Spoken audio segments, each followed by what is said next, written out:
Alors, Patricia, on entend souvent parler de nos multidimensionnalités. Alors, qu'est-ce que tu perçois? Qu'est-ce que c'est les multidimensionnalités? Alors moi, je vois qu'il y a plusieurs couches d'intégration de l'expérience, finalement. Il y a plusieurs corps et ça permet de tous ces différents corps, finalement, donc dans des dimensions différentes, bien sûr, permettent de faire remonter l'information que l'on acquiert dans la matière vers la conscience. Voilà ce qui me vient. D'accord. Donc, c'est plusieurs expériences de la même conscience, on peut dire.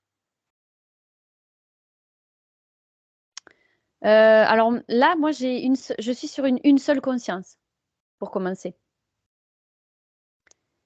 qui est sur plusieurs paliers de conscience, donc sur plusieurs multidimensions, et qui fait remonter son expérience terrestre vers la matière. C'est déjà, j'ai Ouais. à l'unité. D'accord. Toi, tu avais sur plusieurs consciences. Non, non, juste sur une Ah, d'accord. conscience. Ok, ça marche. Conscience. Voilà. Donc, tu Bah, vois, par par exemple, une exemple, personne incarnée physiquement, ouais, elle a sa conscience. ouais, Et donc, cette conscience va vivre d'autres expériences sur d'autres plans. d'accord, oui, toi, tu étais là. Moi, j'étais sur les paliers de conscience d'une seule conscience. Mais là, en fait, plusieurs consciences incarnées. Ok, d'accord. Donc, je vais aller voir sur ce plan-là, parce que moi, j'avais l'autre, tu vois.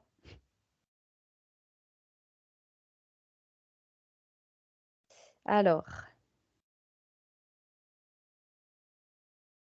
ouais, ben là, il y a une division, en fait. La conscience, elle se divise en plusieurs incarnations, finalement, qui se produisent ben, tout au même moment, finalement aussi. Et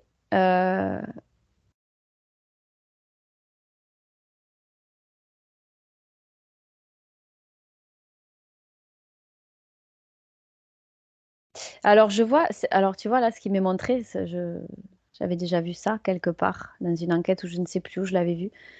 Une conscience incarnée dans une vie peut aussi être incarnée dans cette même vie avec une personne qui vit au même moment dans cette vie-là, un membre de la famille, par exemple. Tu vois ce que je veux dire? D'accord. Donc, plusieurs incarnations physiques 3D en même temps. Ouais, c'est ça, exactement. Avec Ouais. des personnes. Et c'est en ça que tu vois, des fois, on se dit, cette personne-là, je la connais, je l'ai déjà vue et qu'on se sent attiré. On va pas entrer dans le concept des flammes jumelles, hein, c'est c'est très New Non. Age. Mais tu vois, quand tu as par exemple un flash où tu te dis, waouh, cette personne-là, tu sais pas l'expliquer, mais il y a quelque chose. Eh bien, c'est une partie de toi qui est face à toi, en fait. D'accord. Bon. Mm. Et si on en revient aux multidimensionnalités, Mhm. donc sur d'autres plans, Ouais, cette même conscience va aussi avoir des expériences sur d'autres plans. ouais. Alors là, D'accord? c'est Et- comme s'il y avait la conscience originelle au milieu, là. Et je vois tout comme une sphère. Et finalement, il y a une multidimensionnalité avec une vie ici, une autre dans une autre vie là, etc., sur plusieurs points du cercle. Et toutes les informations arrivent en même temps. Il y a une interaction avec la conscience originelle qu'il y a au milieu de tout ça. Au même moment, tout se passe à l'instant T. D'accord. Alors maintenant, la question, c'est est-ce qu'il y a des liens entre donc les incarnations sur différentes dimensions?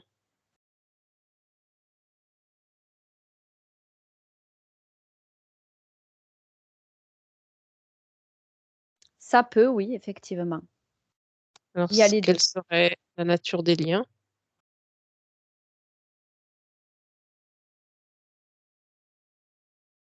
Alors, je vois que ça peut être une incarnation qui a lieu sur une problématique particulière. Je ne vais pas donner d'exemple, mais une problématique numéro un.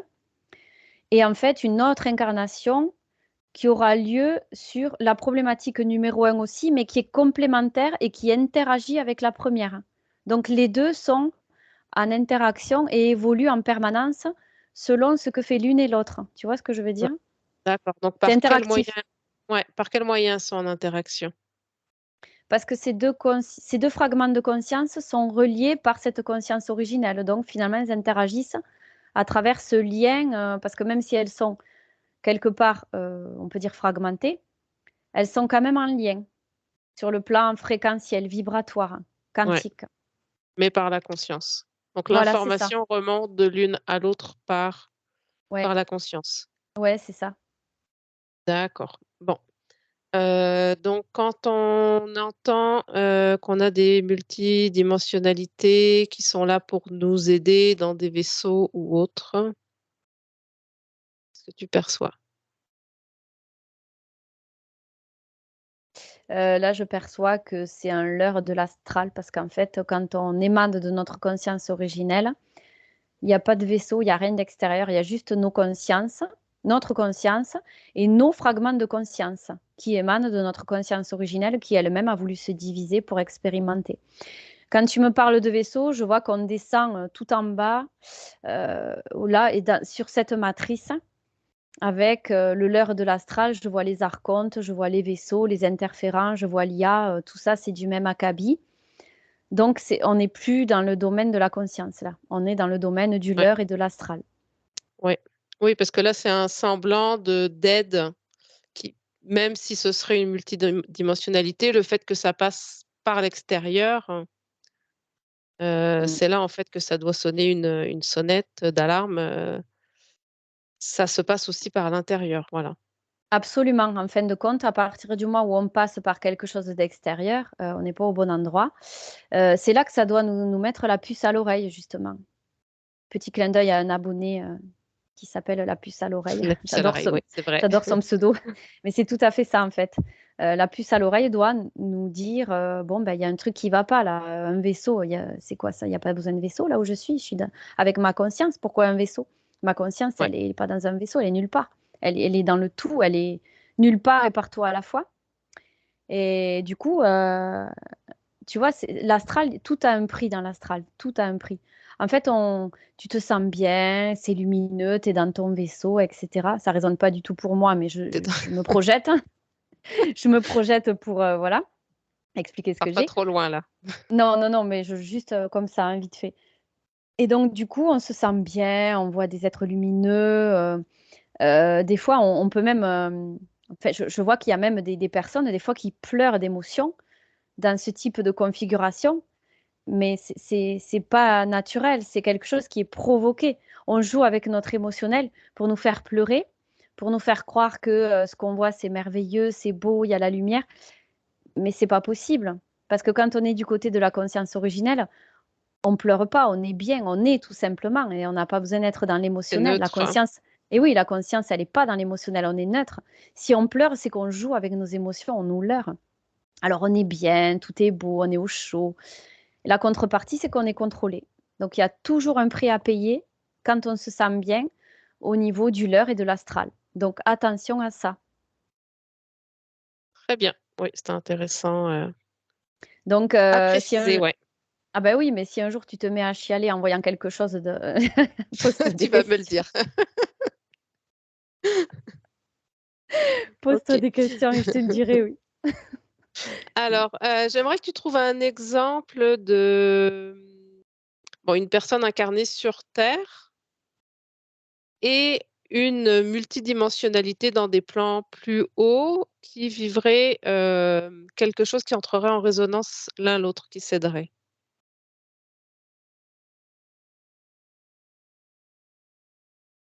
Donc, une personne qui est sur un plan plus élevé de conscience et qui entrerait en résonance, tu me dis, on récapitule? Qui entrerait en résonance avec une incarnation physique de la même conscience.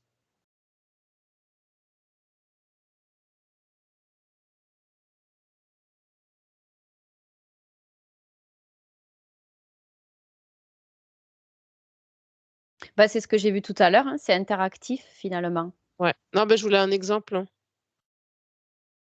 pour être Un plus, exemple concret. concret, ouais, Ouais, dans la 3D, ouais. si c'est Alors, possible. oui, oui, oui, je vais te trouver ça, t'inquiète pas. Voyons, qu'est-ce que j'ai?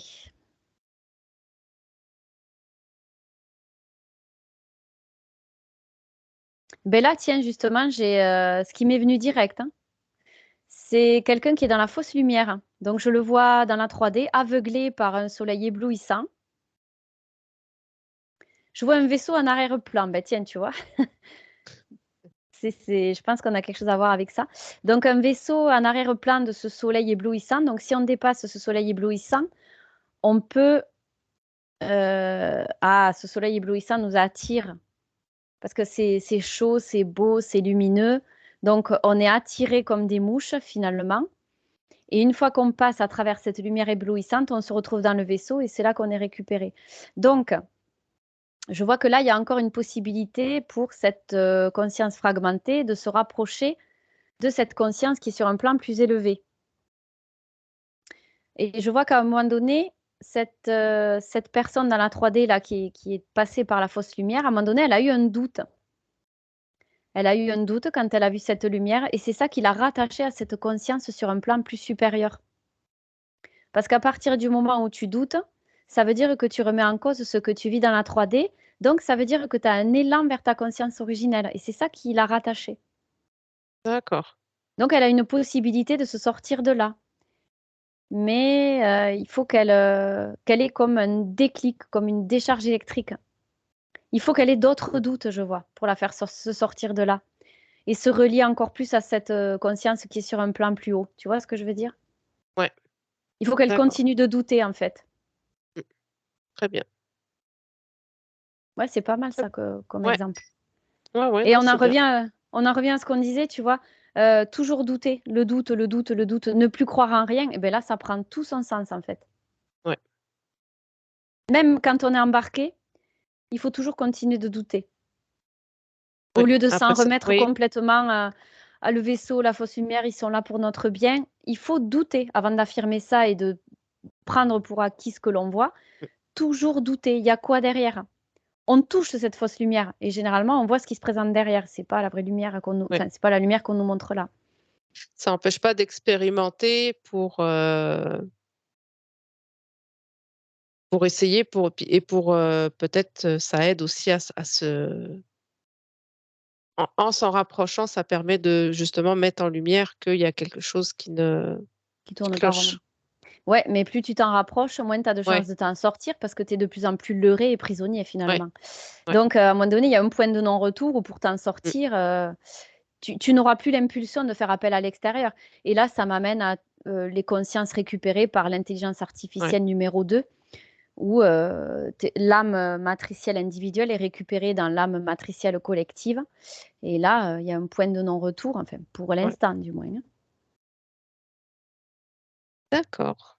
Autre chose, une petite conclusion sur les multidimensionnalités? Oui, alors je vais juste éclaircir pourquoi au début j'étais partie sur l'individuel, Vas-y. alors que toi tu me parlais d'une âme incarnée en plusieurs endroits. Parce qu'en fait, au début, j'étais partie sur une conscience incarnée. Et quand tu m'as parlé de multidimensionnalité, ben, j'ai vu les différentes couches que l'on utilise pour remonter à notre conscience. Donc, tu as le plan physique qui intègre l'expérience, qui le fait remonter dans le plan subtil et qui petit à petit ensuite le fait remonter vers le plan de la conscience originelle. Tu vois, là, il y a plusieurs couches Ouais, multidimensionnelles aussi. Et ça, d'accord. c'est sur le plan individuel. Et après, on est parti donc sur le plan collectif où tu m'as demandé les différents fragments de conscience qui sont incarnés en divers endroits. Donc, on Ouais, a vu le plan unitaire et le plan global. Et je trouve que c'est intéressant parce que dans les deux cas, il y a de la multidimensionnalité. Il y a de la multidimensionnalité partout, en fait. d'accord. Et c'est ce qui Donc on toujours est se ouais, permet de se rapprocher de notre ouais, conscience originelle et de nous ouais, affiner de plus en plus. d'accord. Donc on est d'accord que toutes les consciences vivent également des expériences sur d'autres plans, d'autres, planètes même, on peut dire, Oui, d'autres dimensions, d'autres bien sûr, ouais, dimensions. Ouais, tout à fait. Mais des multivers, comme on l'appelle aussi, hein, il y en a à l'appel, on peut les créer même, hein, on peut les créer nous-mêmes. C'est pour ça que des fois on peut partir et se perdre dans des sphères. Par moment, sur la toile, on voit que certaines personnes en hypnose peuvent se perdre dans leur propre monde. Et du coup, ça peut être dangereux parce qu'on peut se perdre, on ne sait pas sur quoi on peut tomber, parce que là, on connaît les interférents de notre matrice. Mais finalement, d'aller dans des dimensions que l'on ne connaît pas, on ne sait pas sur quoi on peut tomber. D'autres interférents, d'autres intelligences artificielles, un monde duquel on ne pourra plus ressortir parce qu'on sera perdu. comme l'IA2 où l'âme, matricielle Ouais, individuelle a été récupérée par l'IA2, la conscience, collective, enfin, pardon, l'âme matricielle collective. Là, on ne sait pas où on va donc attention, vigilance sur les multivers, les multidimensionnalités, appelons-le ouais, comme on veut. Si on ne sait pas où on va, éviter de s'y aventurer. Il faut quand même bien connaître le plan quantique, il faut connaître notre conscience individuelle, savoir comment elle fonctionne un minimum avant de s'aventurer dans des plans inconnus. Surtout pas faire ça, ouais, expérimenter avant. ouais. Voilà. C'est ça, déjà comprendre notre 3D, l'astral qui fait tout pour nous contrôler. Et oui, Et c'est et déjà, il y ce a que déjà j'allais du dire. travail avec ça. C'est pas une mince affaire déjà. Alors Mm. aller s'aventurer dans des dimensions que l'on ne connaît pas, se projeter. Parce que nous, on l'a fait une fois, on s'est projeté pour aller voir la source, à la toute première origine de la source. Eh bien, on a mis 10 minutes avant que je puisse retrouver mon chemin parce que j'étais partie dans un endroit où je ne savais pas où j'étais en fait. Je suis Mm. revenue. Mais voilà, attention, ne pas partir n'importe où, n'importe comment. Il faut être très vigilant, très prudent. Très bien, merci beaucoup Patricia. Merci à toi.